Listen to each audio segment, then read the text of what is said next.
Hello, and welcome to my first ever LEGO Digital Designer speed build video. So how this is all going to work is basically 4 days a week I will be uploading videos. Most of them will be build videos like this one, but I'll also be doing some minifigure design videos detailing that process to go along with the build videos, so hopefully it all comes together to make a nice, official looking model with custom designs and everything in the end. So today we are starting a pretty large build. I think it ends up being 5 parts including the minifigure video. It is the MC-80 Liberty Mon Calamari cruiser from the Star Wars series, and specifically it is the Geist, which is the cruiser that is captained by Hera Syndulla from Star Wars Rebels. And I like to do more unique things when I build.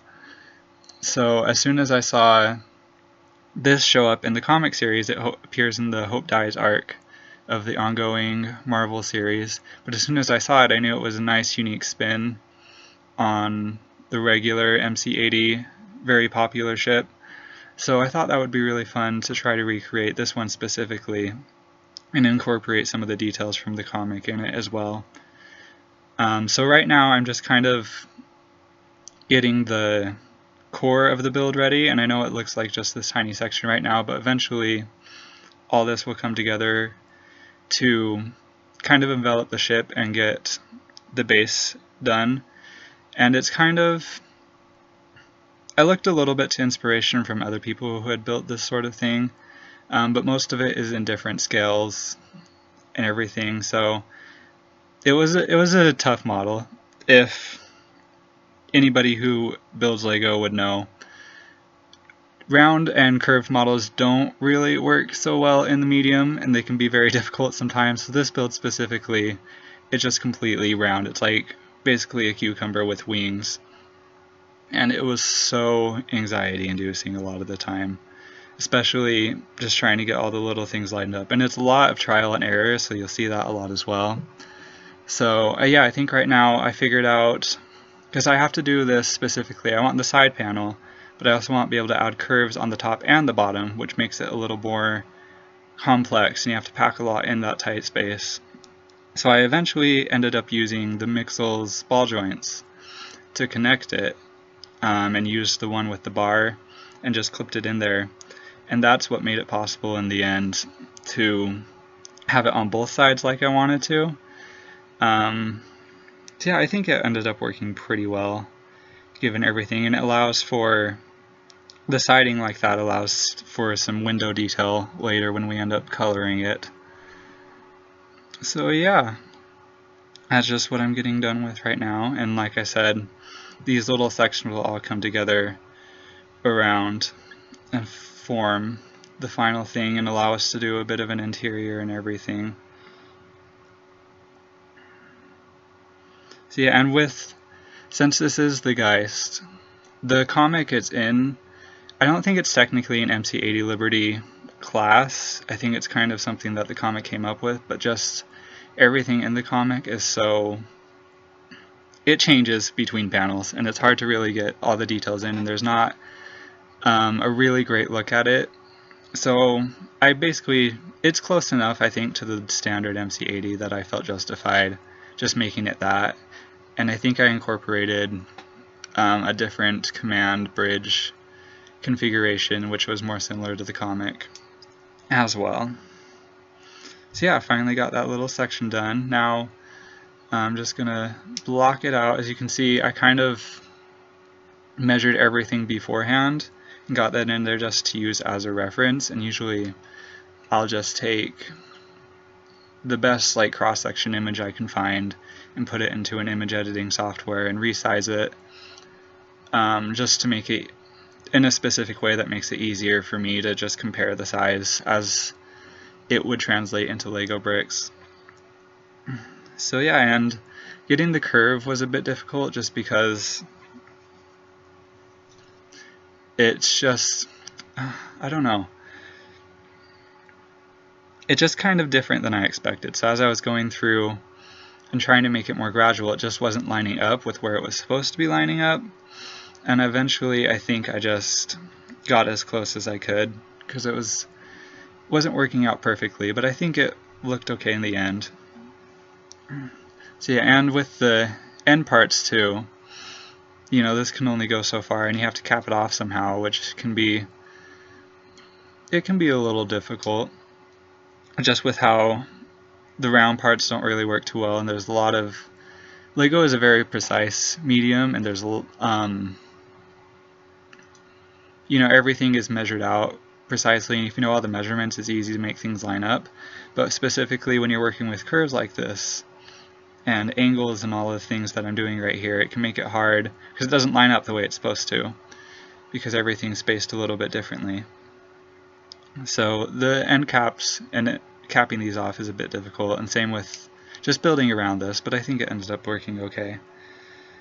Yeah, so I'm just adjusting that a little bit and measuring some things out. It's just a bit of a process, like I said, trial and error. Just got to keep going at it until it looks okay. And it's a little bit different. I think I ended up doing it differently for the front end of the ship and the back end. But right now I just copied it over, and I'll change it later. Yeah, right now I'm starting to cap it off like I was talking about, and I tried using bigger pieces like this the curve they provide is fantastic and works perfectly, but they just don't, like, there's no way to fit that in there with the pieces that are provided.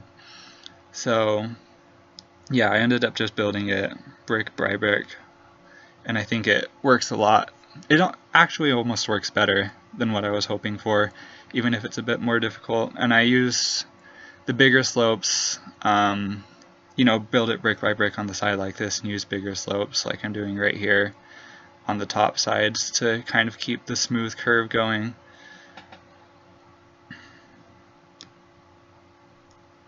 Yeah, and there you go.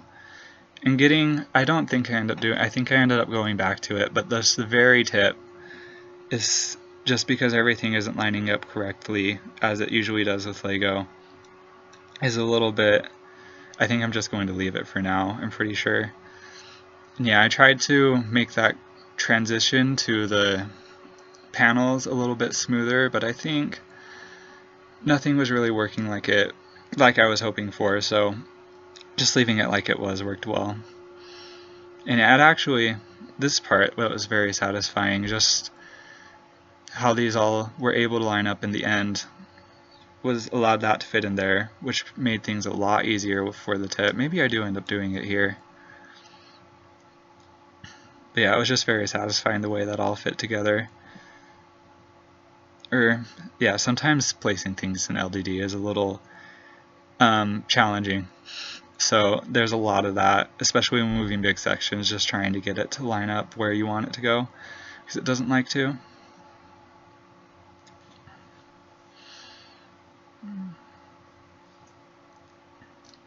So yeah, I'm just finishing up. I think, yeah, I'm just doing it a bit differently on the top, so that the top section that I wanted to put on there would actually line up correctly, and it would make it a lot easier for me to do it.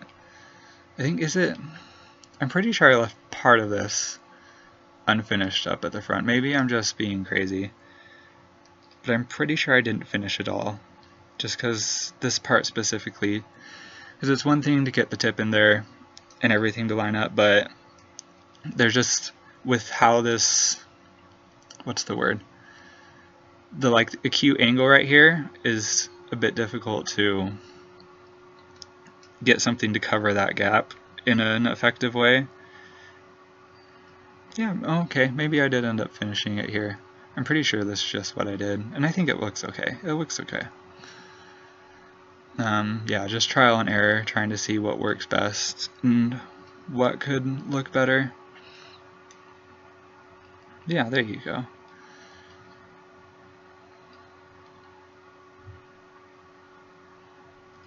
Yeah, and specifically with this, because I've built a lot of Star Wars ships in the past, and it's been at a much, I guess, would that be bigger?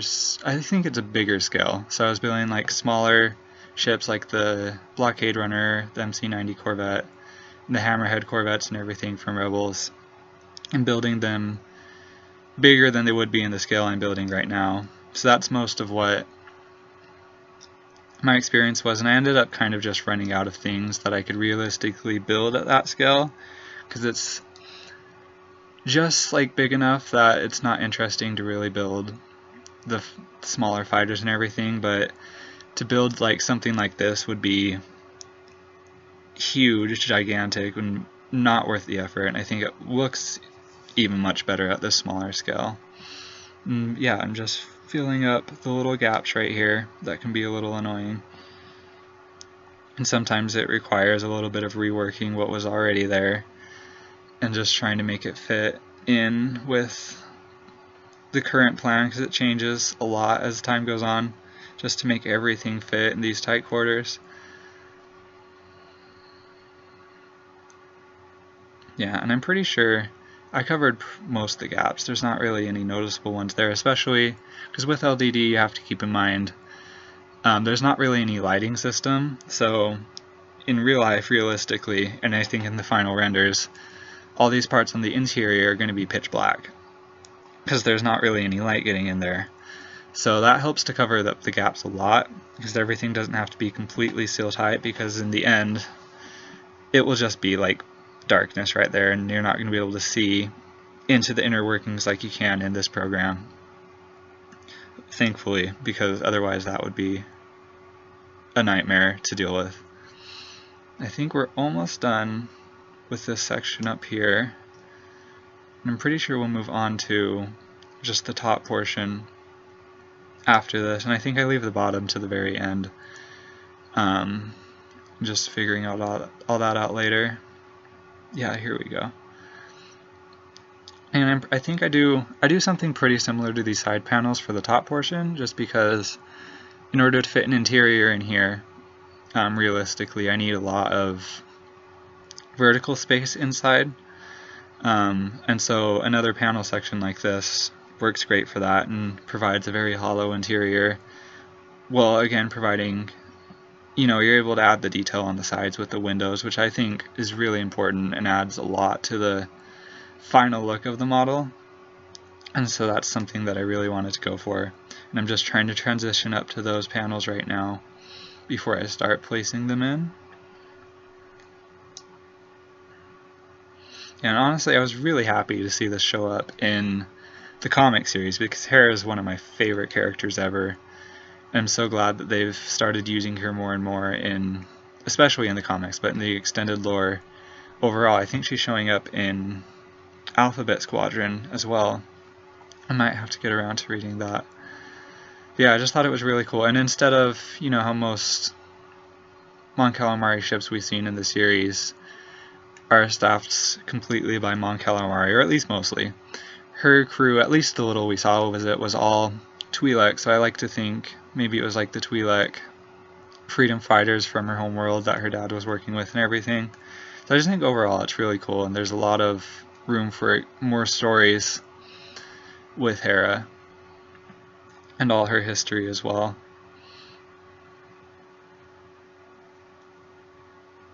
Oh yeah, and I think at first I was trying to just add, I guess, kind of a roof over the section instead of doing the panels.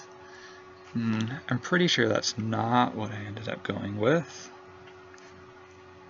But I was just trying it out, because I think also, in addition to not providing enough interior space, it doesn't really provide enough height to be accurate to the model. And I'm very much a perfectionist, and with this sort of thing I'm constantly, like I said, I have my picture pulled up in an image editing program on the side, and I just have it set up, rescaled to basically, I usually just do the length of the model in studs plus, I think, 1/0, just so that there's enough fidelity in the image. But then I basically just go back and constantly am checking how much studs like each specific section is to make it as accurate as possible, just because I'm such a perfectionist. So yeah, that method with just the roof didn't even provide enough height to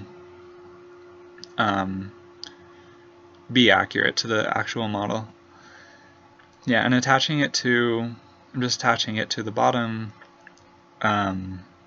sections, I guess, right now. Yeah, just a temporary thing. I'm trying to get it as smooth and streamlined as possible on the sides, just because I want as much in space as possible for the interior. So yeah, and then I'll just connect all the other sections to these middle ones, and then connect them each to each other on the end so that it's all pretty stable.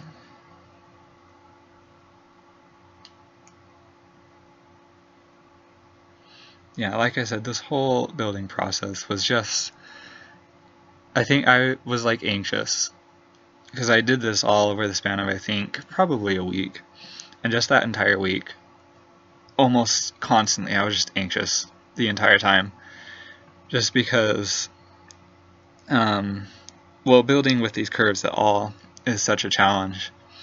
And just trying to make it look right in the end. But also, this was the first, I guess really the first build I did where I was recording it myself. So not only was I anxious about actually just getting it to look right at all, but there's like an added pressure when you know that people are going to be watching you in the end.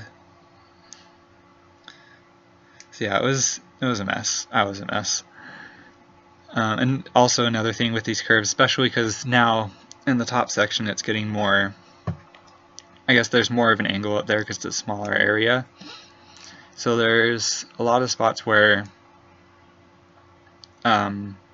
sometimes you have to delete certain parts just so that they don't get in the way of the curve.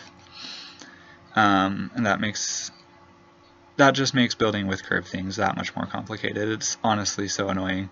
I probably will not be doing anything like this again for a long time. I need time to recover, for sure. Yeah, and I think it's again just trying to cover up all the little gaps is the hardest part, especially right here where the top curve kind of goes like further inside than the bottom one, so you have to find a way to cover up the space that is exposed beneath them or in between them, and also just find a way to transition it from the front curve of the ship again and just keep going up.